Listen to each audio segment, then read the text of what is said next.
Terima kasih Ismail. Assalamualaikum dan salam sejahtera.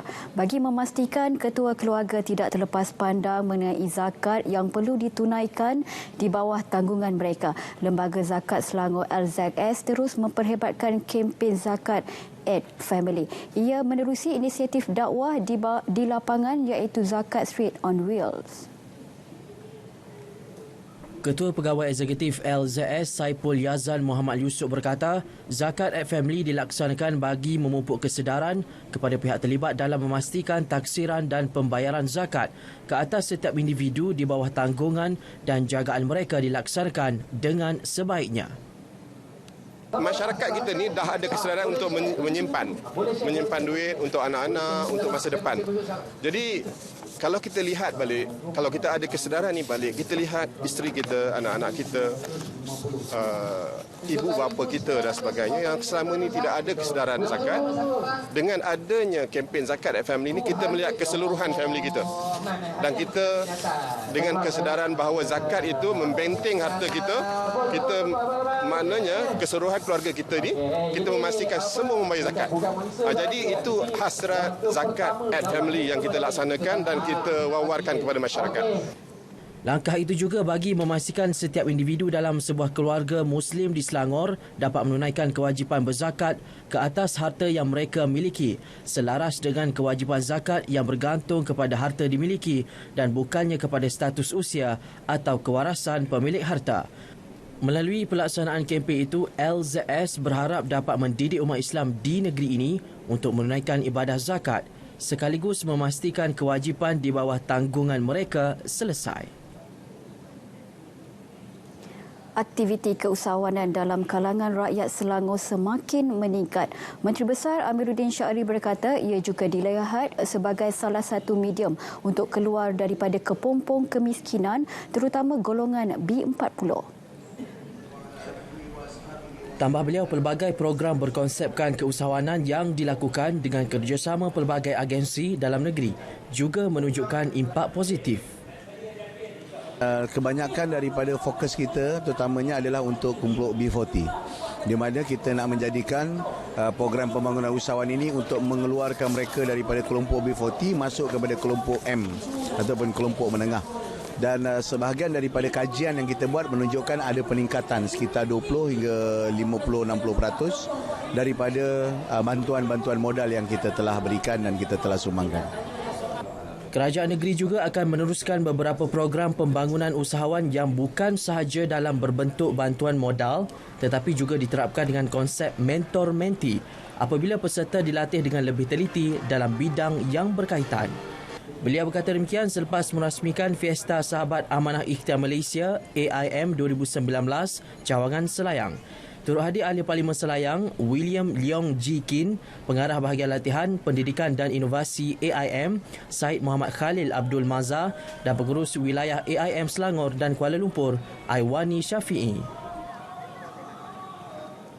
Gempita Sastra Sastrawan Negara 2019 bakal menampilkan sastrawan negara terkenal dan kumpulan-kumpulan teater yang bergiat aktif dalam masyarakat. Pada masa yang sama, memastikan budaya itu tidak akan pupus dalam kalangan masyarakat, terutama belia. Menurut Pengerusi Jawatan Kuasa Tetap Kebudayaan, Pelancongan Peradaban Melayu dan Warisan Datuk Abdul Rashid Asari, program tersebut juga ke arah memertabatkan bidang sastra agar terus relevan menyelusuri era moden. Ini adalah satu cara atau modus operandi untuk merakyatkan seni budaya Selangor kepada rakyat, terutamanya generasi-generasi muda yang mungkin kalau kita tidak laksanakan program seperti ini, seni budaya ini akan dilupakan, akan pupus. Bagi mencapai misi. Beliau yang juga merangkap pengerusi Perbadanan Adat Melayu dan Warisan Negeri Selangor Padat berkata demikian ketika sidang media Gempita Sastrawan Negara 2019 di Shah Alam. Program berkenaan bakal berlangsung mulai 2 hingga 8 Disember di Auditorium Daeng Chelak, Shah Alam. Antara karya-karya sastrawan yang akan dipersembahkan dalam bentuk teater sepanjang program ini adalah karya Datuk Dr. Ahmad Kamal Abdullah bertajuk Tinta Kemala oleh Theatre Shop Kuala Lumpur, karya Datuk Bahazin bertajuk Topeng-Topeng oleh Stephanie Events dan karya Datuk Nordin Hassan bertajuk Jangan Bunuh Rama-Rama oleh alumni artis penjuru alam. 700 pelajar di daerah Kuala Selangor disasar untuk membuka akaun Skim Simpanan Pendidikan Nasional SSPNI menerusi Perbadanan Tabung Pendidikan Tinggi Nasional PTPTN sehingga hujung tahun ini. Menerusi kempen galakan menabung, setiap akaun dibuka dengan nilai RM20. Timbalan Ketua Pegawai Eksekutif PTPTN Mastura Muhammad Khalid berkata, matlamat pihaknya supaya ibu bapa menjadikan SSPNI sebagai pilihan bagi perancangan kewangan anak-anak. Ini amat penting kerana simpanan SSP ini mempunyai banyak keistimewaan.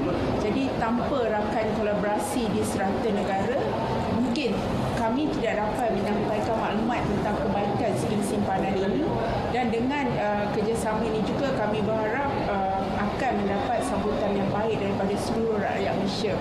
Pelan ini bukan sahaja pelan simpanan terbaik yang satu-satunya mendapat pelepasan taksir cukai, tetapi jumlah tabungan ataupun jumlah simpanan yang perlu dibuat adalah sangat-sangat rendah dan boleh dibuat oleh seluruh rakyat Malaysia ini.